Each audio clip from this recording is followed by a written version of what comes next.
High Vibe Nation is live. Welcome to the High Vibe Nation, where we have set out to raise the vibration of every human being on the planet. Your hosts on this journey are Sherry Gideons and Pamela Aubrey. So let's join them now in their current interview with a high-vibing individual.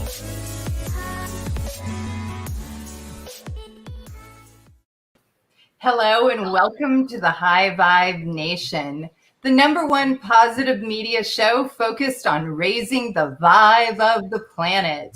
A space for you to remember the power within you. It's a love revolution. I'm your host, Sherry Gideons, and this is my co-host, Pamela Aubrey. Welcome, everyone. Such a joy to be with you again this evening and to have our special guest, Blaine Bartlett. Blaine coaches and consults worldwide and has personally delivered training programs to almost 300,000 individuals and has directly impacted over 1 million people. Blaine is the CEO of Avatar Resources, an adjunct professor at Beijing University, founder of the Institute for Compassionate Capitalism, and a member of the Transformational Leadership Council. He sits on the board of directors of the Unstoppable Foundation and the World Business Academy, and as a member of the advisory boards of all the Japan Management Coaching Association and the Asia Coaching and Mentoring Association. In 2012, Blaine was formally invested as a Knight of the Sovereign Order of St. John of Jerusalem Knights of Malta, the world's oldest humanitarian organization. The primary focus of what he does is built upon a foundation that focuses on returning to or regaining the soul of your business. Blaine is a best-selling author of 5 books, including the #1 international bestseller, Compassionate Capitalism, A Journey to the Soul of Business. We are delighted to have him on the show. Welcome, Blaine, and thank you for joining us. Oh, it's absolutely my pleasure, Patty. Thank you. So great to have you. Yes, absolutely. And as you know, on this show, we love to talk about being high vibe. So tell us what it means to you to be high vibe. Well, I'll just bring Nicholas Tesla in, or Nikola Tesla in on this one. If you want to find the secrets of the universe, think in terms of energy, frequency, and vibration. Everything vibrates. Everything vibrates. Even the things that you think are not vibrating, they're vibrating. A stone is vibrating. All matter is simply vibration, slowed down far enough that we can visibly discern it. And what that means essentially is when we start looking at just the nature of manifestation, of creation, everything works on a vibratory frequency. And this isn't woo-woo, this isn't new age stuff. It's actually physics. So to the degree that I can match a vibrational structure, and feelings are the vibration of humans. That's how we get in touch with our world, is through an emotional context. We can think about things, but thoughts can have a feeling structure to them. As a matter of fact, they have to have a feeling structure to them in some way, shape, or form. And the higher the vibration, it's not good or bad. It just makes different things possible. So that's what a high vibe nation is about for me. Things that are vibrating at a high frequency tend to have a lot of invitation associated with them. Love that. You're speaking my language. Speaking my language too. Yeah, and that's really how the High Vibe Nation came into existence, and the desire to help others raise to that higher vibration in their own lives and live from their best selves. Mm-hmm. Absolutely. Yep. Yeah. So start us out, and for those of us who are joining us, let's talk a little bit about your story. And can you share with us a little bit about your childhood and what led you into doing what you do now? Wow, goodness, my childhood. I grew up on a farm, so I'll just kind of start with that in the Willamette Valley in Oregon. Which unfortunately part of that whole home area is burned right now. It's very sad. But I grew up on a farm, and I mentioned the farm as kind of a starting place, not only because that was kind of the birth story, but because nature was one of my best teachers. The seasonality of nature, but also the lessons I learned about what it means to not be attached to form in one sense. That was some of the best teachings I ever got, was just watching form seem to dissolve and then magically appear again in next season. So where that eventually came to, and I didn't think about this at that time, but we get attached to form, I think, too frequently. And that's where we get ourselves into trouble. And this is kind of the migration to the whole notion of the soul of business and whatnot. My early career was in business marketing. Went to the University of Oregon, went to school in Europe, studied international business. And pretty early on, I got a pretty good indoctrination into the toxicity of large organizations. They seem to squeeze the spirit out of people. And it was crazy because people were autonomous individuals full of agency. When they were away from work, they'd come to work, and metaphorically, they'd hang their hat up, they'd punch the clock to start work and then hang around waiting to be told what to do. And agency disappeared. And it's kind of like, and this is part of the function of the Industrial Revolution educational model, was we developed cogs for an industrial wheel.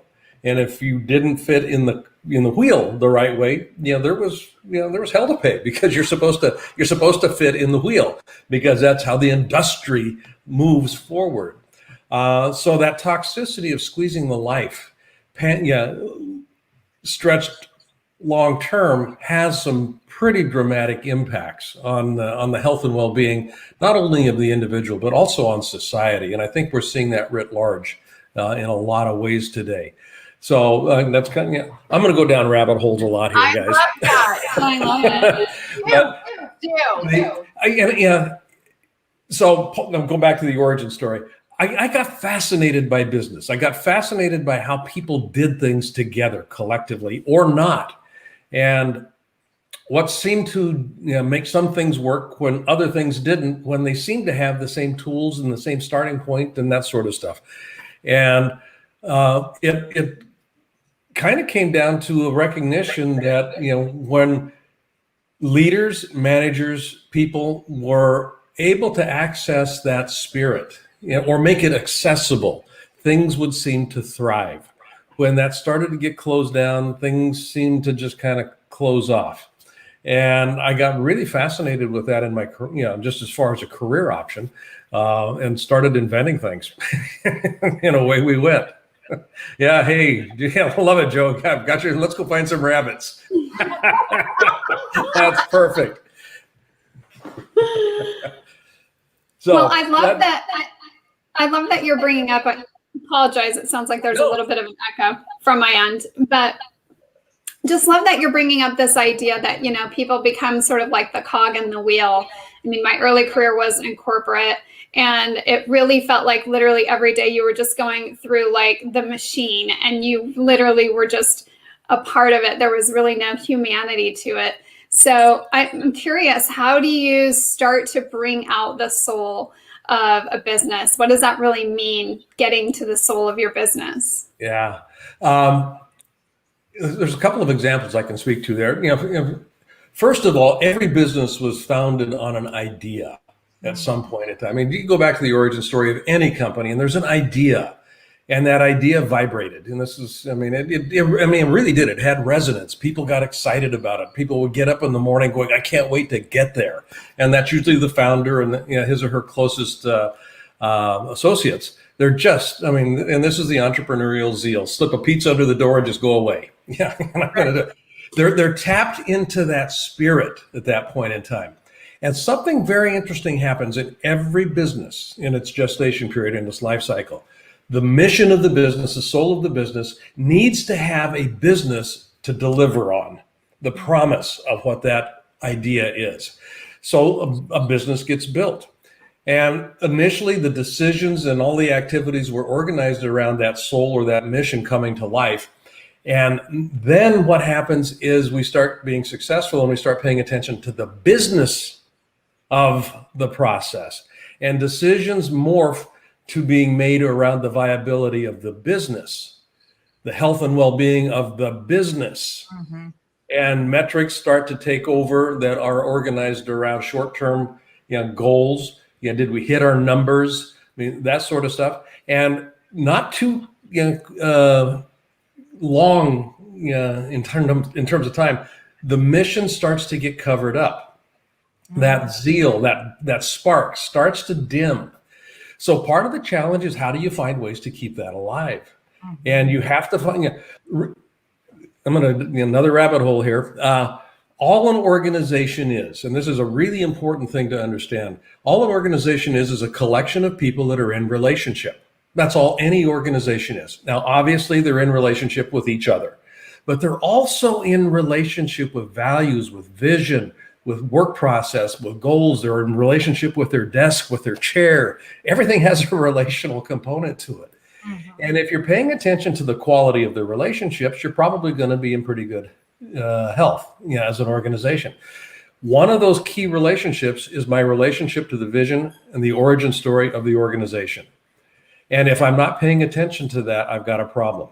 So where this goes to is that, and this is partly the answer to your question, what keeps relationships viable is conversation. That's what keeps a relationship healthy, is conversations. We don't have, when my husband or my wife tugs on my sleeve and says, we've got to talk, they're not talking about the relationship. Basically what they're doing is, the conversation is the relationship.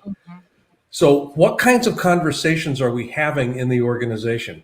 When it's moved to a focus on just solely the business, the conversations are organized around metrics, goals and objectives, KPIs, all of those sorts of things. When we're having, those are conversations about what we're doing.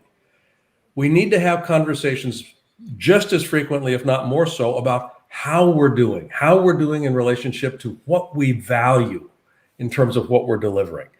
And if you can keep those kinds of conversations alive, it's a 51-49% kind of a mix.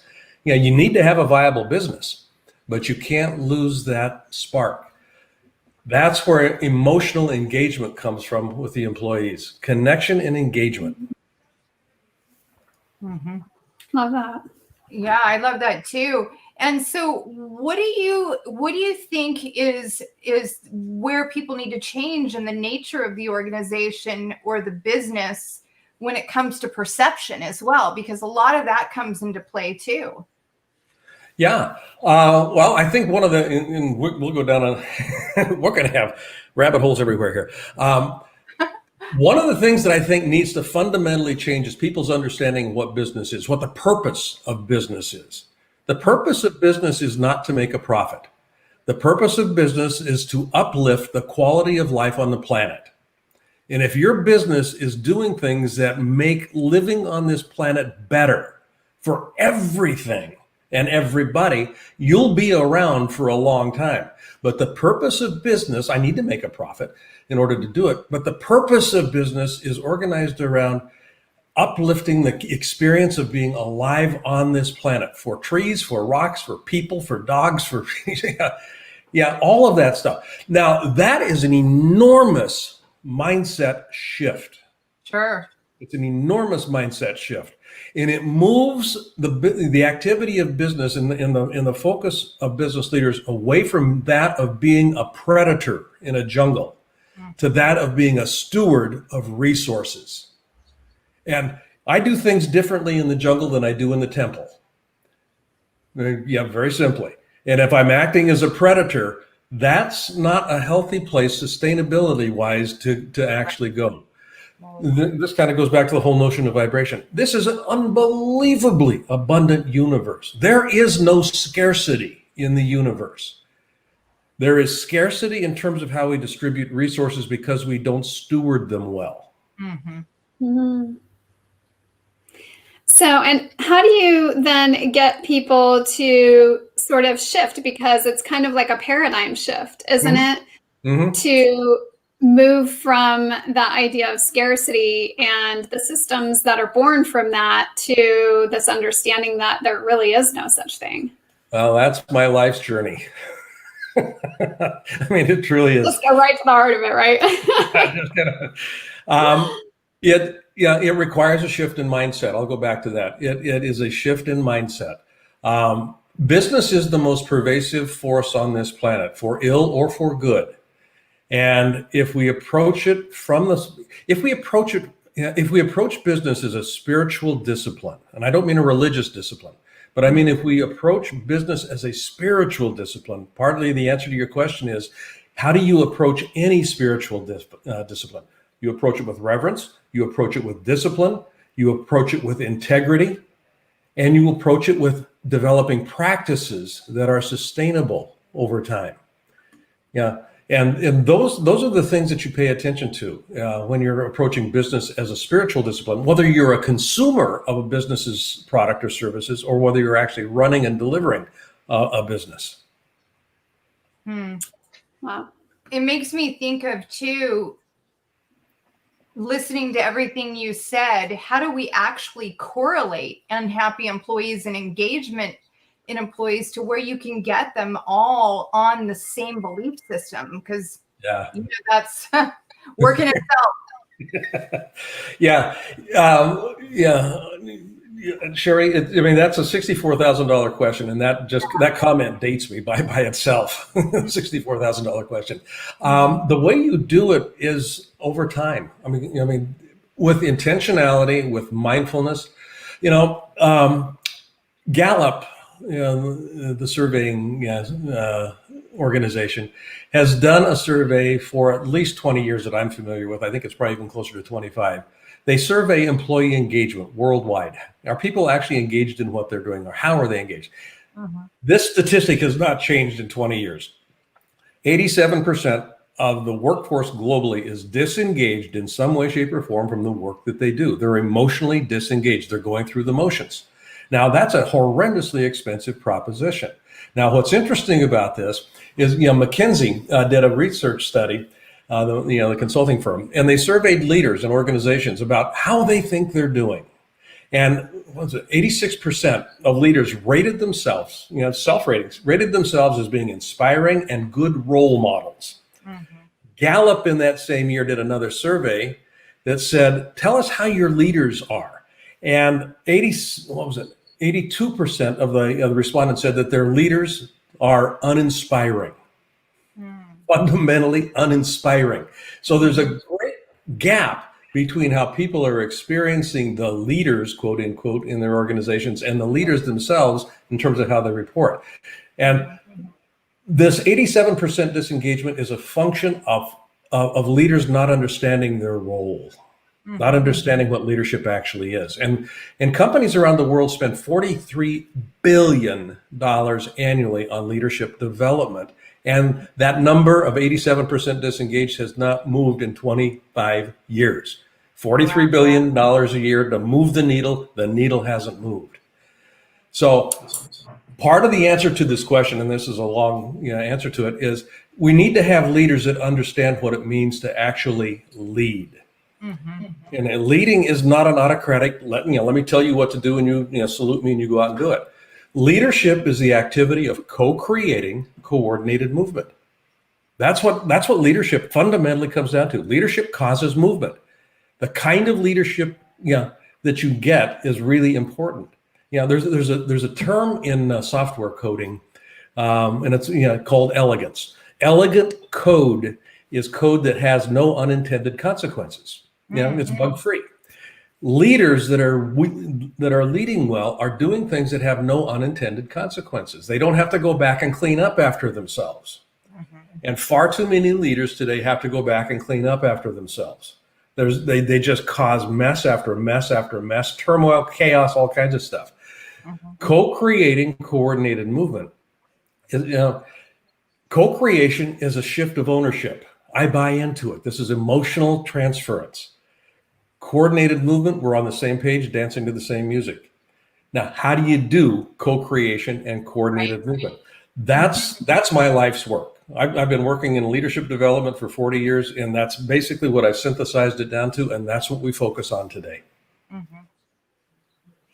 Wow. And so, how do leaders then begin to gauge whether they're moving in the right direction? Well, I kind of go back to that whole notion of elegance. First of all, how often do you have to clean up after yourself? Secondly, do you have people that actually have a spark in their eyes when they come to work? I mean, some of this is pretty subjective. But Starbucks, I worked with Starbucks for about 5-6 years with their top leadership group. And Starbucks does not just an annual employee engagement survey, they survey their associates, their partners, they call them partners, on a regular basis around this question of engagement. And that's one of the ways that they tell, are they actually on track with this? Now, you're not going to get everybody, but if you can get a critical mass, you all of a sudden you're starting to get some traction in a healthy direction that can lend itself to thriving, not just surviving. Mm-hmm. And that's a vibrational shift. Yeah. Very huge too on that, because it makes me think of especially for somebody like you who's going into a corporation and really looking at ways to raise the morale, raise the leadership. And so how do we teach these people also the idea of love and spreading that idea of love, throughout the organization and getting them to really understand the concept of that versus negativity and the vibe that actually brings into the entire organization? Love is a 4-letter word. A little facetious there, but love has a place in business. A very good friend of mine, a fellow by the name of Raj Sisodia. Raj was one of the co-founders of Conscious Capitalism. He wrote a book with John Mackey, who was the founder of Whole Foods, called Conscious Capitalism. And I am going to answer this question here in this way. Before Raj wrote the other book, Conscious Capitalism with John, he wrote another book that was called Firms of Endearment. I love that title. It's one of the best book titles I've ever seen. Firms of Endearment. And what he did was he looked at organizations, big organizations, mid-sized organizations that had love in some form as part of their operating value. Yeah, and it took different forms, in terms of how it was described, respect for the individual. But they operationalized it. It wasn't just fluff. It wasn't promotional material that you would put out just so that you could look good. They actually inculcated it into the culture. These firms of endearment outperformed every other company that they were measured against on a consistent basis over a 20-year period. They outperformed the S&P index. They outperformed Jim Collins's good to great companies. The single variable was that love was part of the equation. Love was part of the equation. How they took care of their people. Starbucks was in that list, and Starbucks, everybody gets health care. It's just, it's unconscionable not to pay people a living wage. These companies pay people a living wage. Walmart did not make the list way back then. So you have to pay attention. This is where the purpose of business is to uplift the experience of being alive on this planet. If your employees are not feeling uplifted, you're going to be dead in the water. Kip Tyndall, who was the co-founder of the Container Stores, and one of the co-founders also of Conscious Capitalism. Kip's whole working ethos, and he built a container store around this, was the employees are going to be taken care of. Period. The end. Now that's my butchering of his way of saying it, but it wasn't just our employees are our greatest asset. They meant it. They put their money where their mouth was. They took care of people. And I had Kip on a show not too long ago, and we talked about a big decline that they experienced at one point in time. How they dealt with it. They didn't lay people off. Wow. They spread it out, and they took care of people. That's so powerful. So how do you start then to high vibe? High vibe, yes. How then do you start to shift a culture? How do you shift a culture? That, and literally, that, honestly, Patty, that's what we're talking about, is shifting a culture in just about every case. You start small. It's incremental. I'm a pilot. I've flown for years, and the control surfaces, the aileron and the rudders and that sort of stuff are big control surfaces, and they make big movements. But they also have a trim tab, just a little tiny piece that if you when I'm at cruise altitude, I'll just set the trim tab, and I don't have to do much, just a little, and it controls everything. You do something small in a culture and you hold it, and it acts like a trim tab. And then you start building on it. You start working with it. You start expanding it a bit.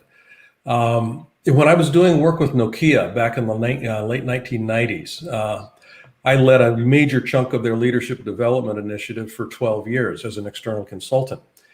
Every single meeting we ever had in that company at that time began with a conversation around the 4 operational values in the company. And every decision that we were making in that leadership function was run through the filter of how does it impact, or how is it impacted by these 4 values. Mm-hmm. And this kind of goes full circle back to how do you keep the spirit of the company alive, the soul of the business alive. You have to keep your eye on that ball. You have to keep the conversations viable. And that's how the culture starts to get tweaked. Well, it makes me think, how do you measure the environment of the culture to begin this process, to begin how to use the language that you're teaching in a certain way if let's say the environment is really low, mm-hmm. and you want to create a big shift, but you're going to have to bring up various what do I want to say, vibes of different people, frequencies of different people. Yeah, well, in starting with some measurement is usually a good. You can kind of get a baseline in place, and there are a lot of instruments, psychometric instruments that can be used, assessment instruments that can be used to do that. And I could give you a laundry list of ones that I've used. But you want to find, particularly if you're looking to move a culture, you start with some surveying. It may not be the entire organization; it may just be a pocket. And if you can get something shifted in that pocket, then you can start leveraging that out.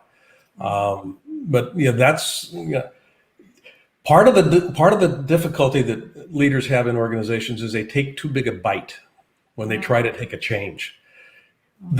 Here's the thing with change. The difficulty that people run into with change is never the change itself. The difficulty with change is the disruption to existing relationships that the change causes. People get comfortable, even with maladapted procedures, things that aren't working well, they get comfortable with them. And even if it's not working, I'm comfortable with it. So if you ask me to change something, all of a sudden it's kind of, who am I and where do I belong? These are 2 questions that get challenged. And even if it wasn't working, at least I knew what it was. And you're asking me now to do something that I'm not familiar with. I don't have a relationship with it where I feel comfortable. And because it feels uncomfortable, I'm probably going to push it back. So I want to as a leader, pay attention to those relational dynamics. Far too often, what business leaders will find themselves doing, managers, and we do this at home too. We will make the business case for why this change is a good idea. Here's why this is a good idea. Here's the benefit. And we tell people what the benefit is, but none of that addresses their relationship with what's changing. Mm-hmm. So the business case, we rely on the business case to carry the day, and logically it should. Communication is not a logical process when you apply it to human beings. Communication is a biological process. And that's what you're working with is, the biology of meaning. What does this mean to me? And if that meaning behavior is always in alignment with the meaning that people are making up about what's going on around them. Mm-hmm. Very rarely will people behave in ways that are intentionally out of integrity with the meaning that they've made up. That's why people, it feels right. And most people would rather be right than get what they say they want. Mm-hmm. As a matter of fact, just about everybody would rather be right than get what they say they want. This is the right way to do this, even if it's not working. So I'm going to hang on to it. So how then can businesses help foster change and make it easier for people? Again, I kind of go back to conversation on this. Questions invite participation. So rather than dictating and saying, this is what we're going to do, this is where we're going to go, and I've got no problem with saying this is the direction we need to be going. But what I want to follow that on with was a question, or two or three. If we're successful at doing this, whatever this is, what would that make possible for you that you wouldn't get to have, do, or be if we weren't doing that? Mm-hmm. And they may go, well, I don't have a clue. I'm going, well, I'd like you to think about that for a little bit. Yeah, what would you get to do, have, or be if we're successful with this initiative at your level? What would that mean for you? And they will come up with something, and then you can work with that. Questions invite participation. So you have to become masterful at asking high quality questions. And I love that you think about, because it's so directly based on a lot of my training with Mary Morris and Bob Proctor, is the quality questions you ask yourself determines the kind of life you live. Absolutely. Huge. Yeah. So and that kind of goes back to a question that you had earlier, I think, Patty, about maybe it was either one of you, I'm not sure which one, around the where does love belong? Oh yeah. Where does love belong? Yeah. One of the questions is, what would you love to be doing? You're working here. I know what your job is. I know what your job description is. What would you love to be doing? And people will come up with that, with an answer to that. Yeah, so true. Yeah, no, and I think that's really incredible. Just the idea of actually engaging the employees and trying to create that environment is I think rare though in the business world. It is. And so, for someone who say, has been in the classic environment and maybe, they're starting their own business and making, a transition out of the 9 to 5, because that's happening for a lot of people right now. Yeah. How can they take some of these new ideas and start to incorporate them, just kind of like from the ground up? Well, I'll also say, I guess I'll default to that initial, what would I love to do question. That would be a place for me to start. What would I love to do? And pay attention to, the frequency. What resonates with me? And then I start finding ways to leverage that. What would I love to do? And the key here is I need to keep myself in motion.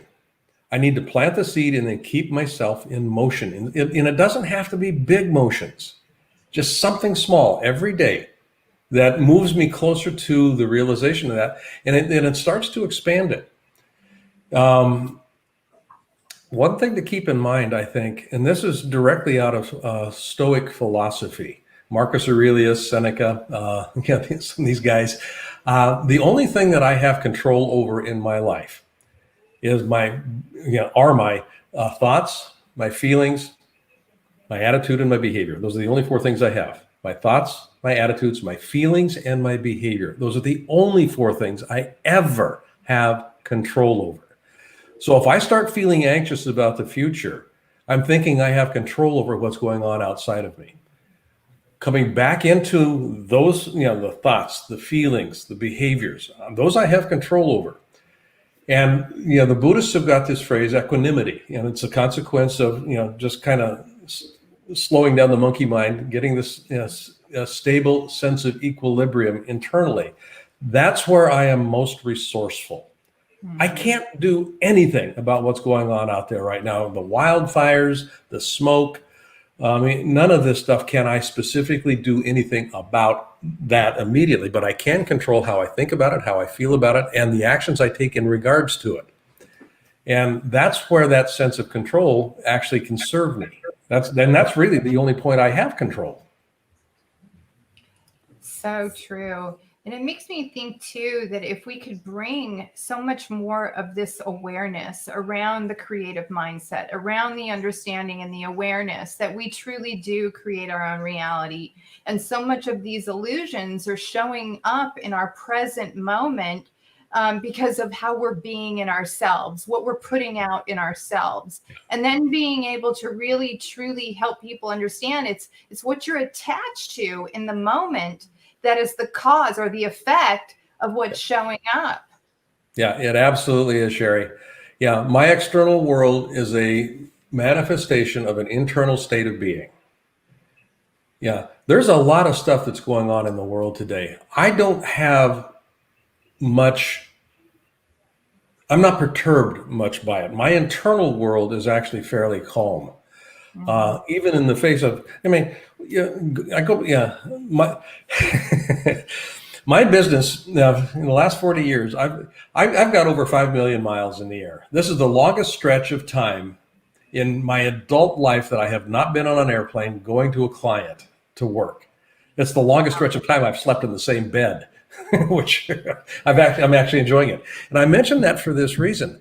My business activities, China, Japan, Africa, Europe, South America. I mean, this is where I do business as well as here in the US. Everything collapsed. It disappeared in February. It literally disappeared. And I could have gone to, oh my God, the world is just come to an end. And that sense of where do I actually have control is where I went to. And this 4-month, 5-month period has been the most creative, the most productive, the most exhilarating, and the most exciting, and actually one of the best times of my life in the last 40 years. It really has. I got a new book out. We've got new programs coming out. We've got stuff coming up online. I mean, we were able to pivot. I hate that word, but that's basically what we did. Because people they pivot and they start going in circles. You don't want to go in circles. You got to pivot towards something. Yeah. So we've been able to really transition in a very healthy way. And that hasn't meant that there hasn't been perturbation. There has been upset. There has been, loss of revenue and all that kind of stuff. Nobody took my birthday away. I'm still breathing. I'm still here. And the obstacle is the way. So when the obstacle shows up, it's just pointing me to a new direction to get to where I say I want to go. The obstacle becomes the way. That big boulder isn't something to go, oh my God, this is horrible. It's something to go, hey, far out. Let's go on an exploration, see where we end up.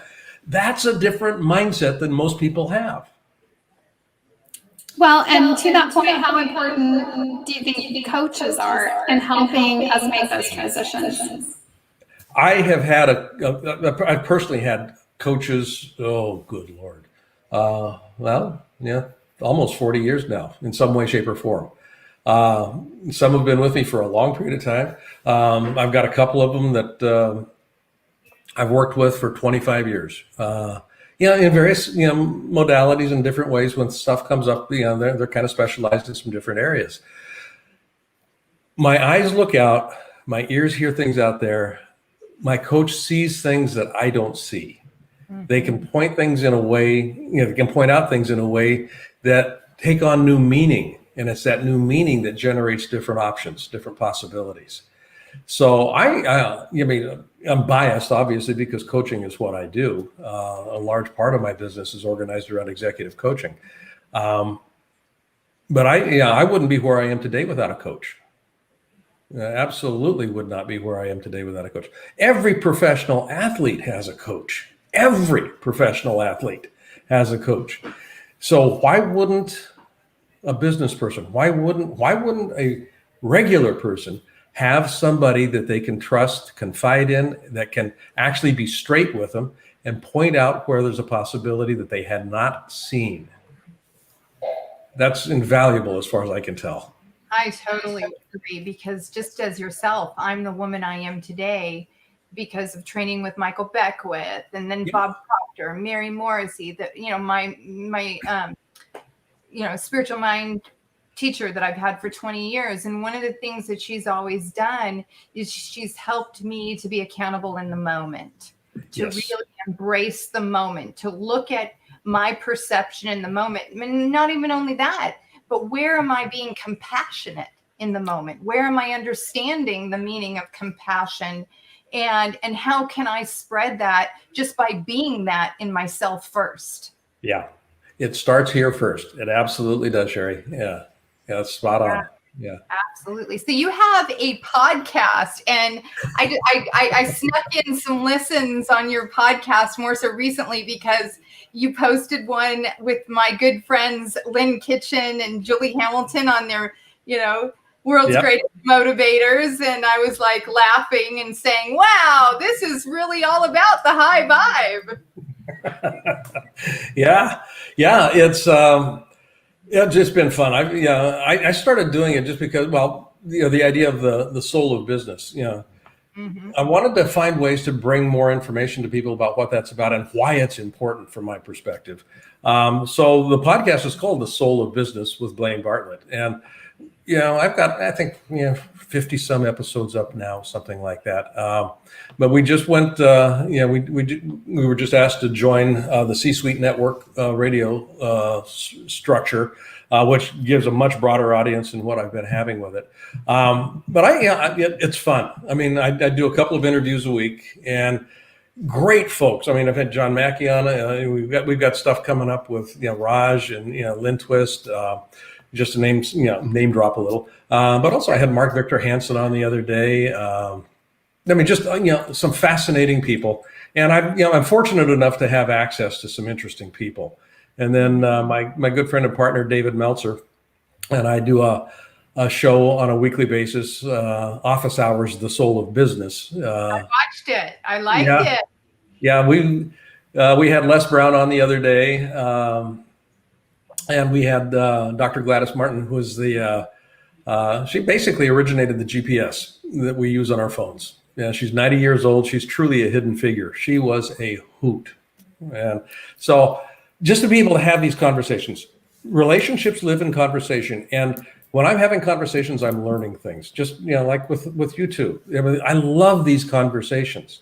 They're enlightening for me, but I also get an opportunity to bring hopefully some value to folks that listen to these conversations. Well, and that's the idea behind The Soul of Business. Yeah. That's why we do it too. That's why listening to yours, it made me think of relationships, just like what you just described, and finding out about different people and what they're doing to raise their vibe and what they're doing to shift their mindset. And even like David Meltzer, I'm from LA. Okay.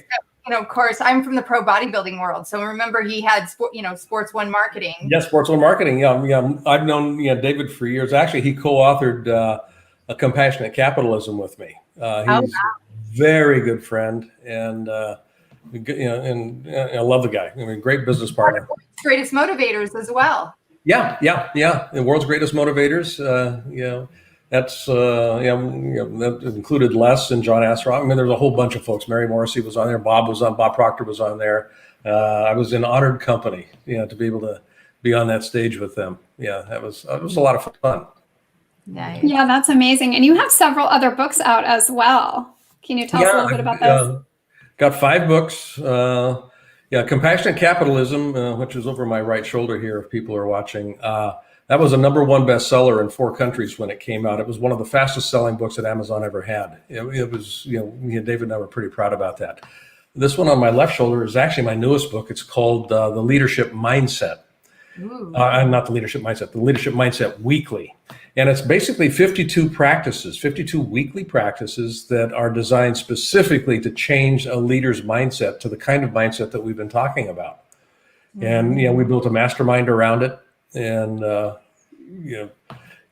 so, we do a deep dive into these practices in this mastermind. And the mastermind's a year-long mastermind. It's not for the faint of heart. You gotta want to shift to do this, and it takes time. But it's really solidly built. I love the program. I love the book. Yeah.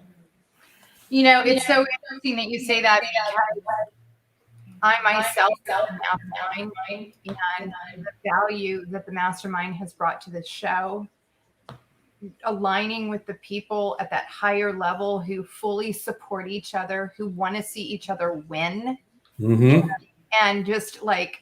One of my mastermind friends, he just literally gave me an entire whole layout, the steps to success. Yeah. He said, it's yours. And he just started spitting it off. Like he said, I just want to give. I just want wherever I can serve. Yep. That's the power of a mastermind. When my wife died 10 years ago, one of the things that actually helped me move through the grieving process was a mastermind that I got involved in. And it wasn't a grieving group. It was actually a mastermind group that was designed specifically to, and I made a distinction here between moving on and moving forward. I didn't want to move on. There was too much good to leave behind, and moving on implied leaving a bunch of stuff behind. But moving forward, there was a lot there. What am I moving forward to? And this is where the mastermind actually came into play for me. And it was invaluable in moving through grief fairly quickly. Not too quickly, but appropriately. And I landed on my feet, and things opened up, and the possibility. This is when Cynthia and I got together was shortly after that. My wife, Cynthia Kersey,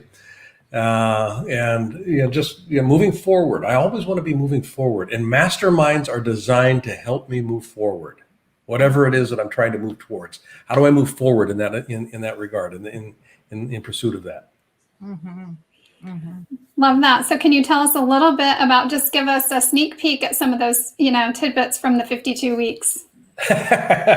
Yeah. This wasn't teed up, but I do have the book right here. It's organized around different sayings, I guess would be one thing, but practices, really specifically around practices. For example, here, the book is broken into 5 major sections, which is co-creating coordinated movement. There's 5 elements that kind of comprise that: awareness, context definition, communication mastery, commitment, and trust. So within each one of those 5 domains, we have practices. And over that 12-month period, we'll take a deep dive into them. So let's see here. I put you on the spot. One of them here it's actually a quotation from Jeff Bezos. Your brand is what people say about you when you're not in the room. So that's kind of the catalyst. And then the week, and people will spend a week in their mastermind exploring what that question means for them, or what that saying actually implies for them as a leader. So in this case, people tell stories. As a matter of fact, meaning is created and communicated solely through the use of stories. Customers judge companies primarily based on how they perform relative to their promise, their brand promise. So either as an individual or as a company, what's my brand promise? How are we delivering on that? As a leader, how am I keeping that connection to that brand promise with my employees and with my customers? So and there's a whole week spent exclusively on that particular piece within the framework of a larger domain. But the mastermind, hold your feet to the fire, give you some ideas, you play with it, you work with it. And then the next week we'll come together, and it's organized on a weekly basis. We'll have a mastermind, just a general mastermind session on Monday mornings. And then we've got groups around the world here. People will break into their mastermind groups, and that's their cohort, their mastermind group for that week. And we're changing it up a little bit, so it's not the same people all the time, because we get different eyes on it, we get different perspectives, we get different ideas as a consequence of that. So I'm really excited with how it's working. Wow, that's so unique and different, because I've been part of a lot of mastermind groups as well, even with our core group with Julie and Lynn and all that over the years. And it's and just the value that comes along. But these new things that you shared, I haven't experienced in a mastermind group before. Yeah, I've been in a lot of masterminds, but number one, I wanted to make this accessible to as many people as I possibly could. So we priced it just crazy. I mean, it's $197 a month. It's just it costs nothing. Relatively, to what other mastermind groups are priced at. But I wanted to have pollination, just a lot of germination of ideas. And I've been in enough mastermind groups myself to know that things can start to go a little bit stale sometimes, even with new content focus, because people get kind of familiar with your story. They get familiar with your stuff. So it's kind of like, no, let's mix this up, mix and match, and see what we can create out of it. And it's starting to really be interesting. We launched it a couple of months ago, and people can get into it at any point in time. There's no beginning and no, you don't have to have something beforehand to jump in where you're at right now. And is that your mastermind group that I just put up on the screen? Actually, the better one to go to, I'm gonna, yeah. We just redid the website, so the URL changed. www.learn.blainebartlett.com. Well, and I love this idea of, having a weekly focus, because I, again, agree. I have been in masterminds and have never seen that done, but what an easy way to kind of move through something systematically and get through it all in 1 year. Yeah, and it takes a year, and that's actually Bartlett. There's a T missing between the R and the L. Good old Gary here trying to spell check going here. Yeah. I wanted to do it over a year, and I wanted to have it variable enough, and so that we keep interest going. And some stuff will be relevant, some stuff won't, but all of it will over time be relevant to what you're doing as a leader in your life or a leader in your business. And that's what. Well, and I love it because change is gradual, right? So it can give people the opportunity to sort of process without that feeling of, oh, I have all this stuff that I need to change all at once. Yeah. You take off too big a bite and nothing's going to change. So this goes back to that whole trim tab notion. I want to get some small things in motion. Small changes incrementally aggregated over time cause huge change. There we go. That's the right one. I'm close. So I was looking up. I'm like, oh my God. Let me that works. Had to make sure you got it. So, one of the things that has really stood out for me during this whole interview with you tonight has been the vibration of joy you put out, the whole vibe on your face of this bright smile and this feeling of good. What does joy mean to you? I love that question. It's there's a distinction between happiness and joy. Okay. Joy is, for me, joy is connection to soul and spirit. I mean, it really is. It's that experience of being connected. I watch a sunset and I feel joyful. It's just this, there's the awe of the magic of this thing. I was meditating the other night, and just on the notion of uniqueness. You, Sherry, you, Pam, me, we are all extraordinarily unique. There is nobody that will ever breathe in the same way that we do. There is nobody that will ever smell the same smells in the same way that we smell them, or see a sunset in the same way that we see a sunset, or be moved by music in the same way that we're moved. We are unique. And what's interesting about that, in that uniqueness, we are exquisitely alone. We are extraordinarily alone. Because nobody can ever know me fully in the way that I know me. And so part of the inward journey is getting to know me as best I possibly can. I have to fall in love with me. And that's the pursuit of happiness. And happiness is born from inside out. I'm happy with me.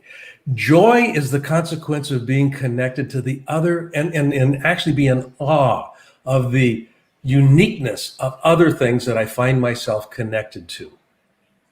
And the human being, and I think this is true of just spirit and soul in general, it seeks connection.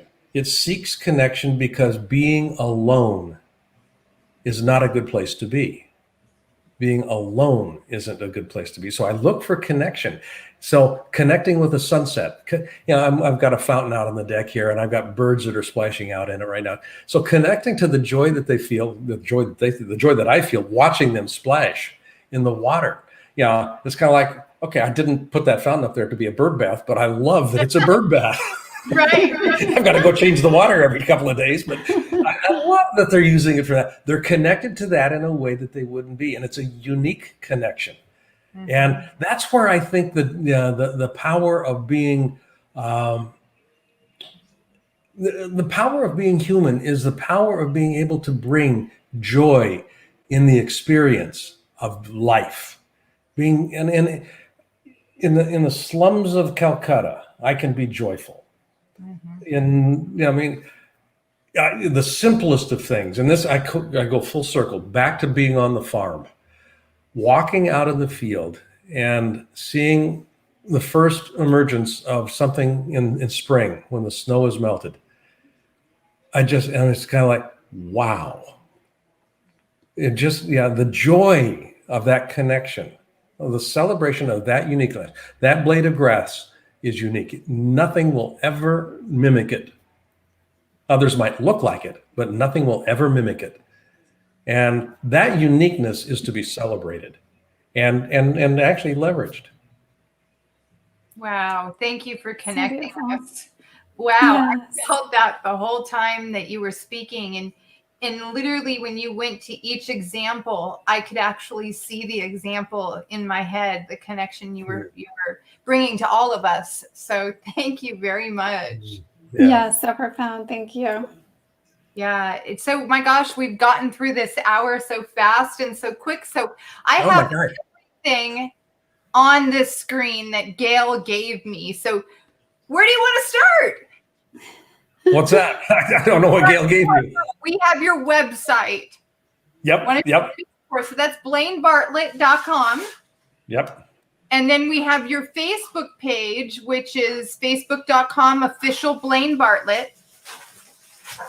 And then we have your LinkedIn page, which is Blaine Bartlett. We have your Twitter page, Blaine Bartlett. I'm everywhere. I was going to say, covering the territory. Yeah.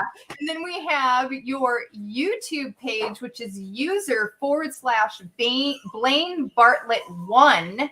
Yeah. And then we have your Instagram page, which is, you took us off track. Didn't have enough room for it. Blaine Bartlett is on there too. Okay, well, you know what? She must have missed that one. So we'll it's put that in our show notes. We'll make sure that's perfect in the show notes. And then, of course, we have the very last Mastermind one. And wait. Nope, that's the wrong one. That's the wrong one. That's the right one. That's the right one. There you go. Hey, you're doing tech support really well here. Heck yeah, well, thanks for the support. I just appreciate the high vibe. That's perfect.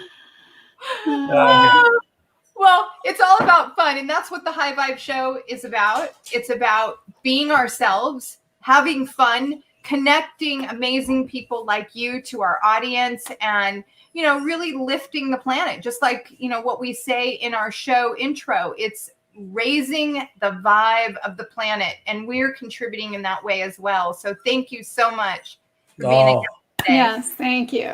Absolutely, my pleasure. Anytime. I've had a ball with this. I love this. What you're up to. I love the mission of what you're doing. So any way I can continue to support it, absolutely don't hesitate to let me know. Oh, well, we appreciate it. We're going to don't say that unless you mean it. I mean it. I wouldn't say it if I didn't mean it. Okay, because we will take you up on that. Okay. All right, well, thank you so much. All right, why don't you go ahead and tell our audience and our podcast how they can reach us? Of course, you can find us on the web at thehighvibenation.com. You can also find us on Facebook at The High Vibe Nation, and as always on Instagram at The High Vibe Nation. Awesome. Well, thank you all so much for being here as usual. We appreciate each and every one of our audience members. We thank you for sharing this out. We're available on Mondays at 5 p.m. Pacific Standard Time and on Wednesdays at 5 p.m. Pacific Standard Time. And until next week, have an amazing rest of the week. Thank you, everyone. From everybody here at the High Vibe Nation, we want to say thank you for choosing to raise your vibration. And of course, please like, share, and subscribe. If you need to find us on the web, check us out at www.thehighvibenation.com. Looking forward to seeing you on the next episode, and keep high vibing.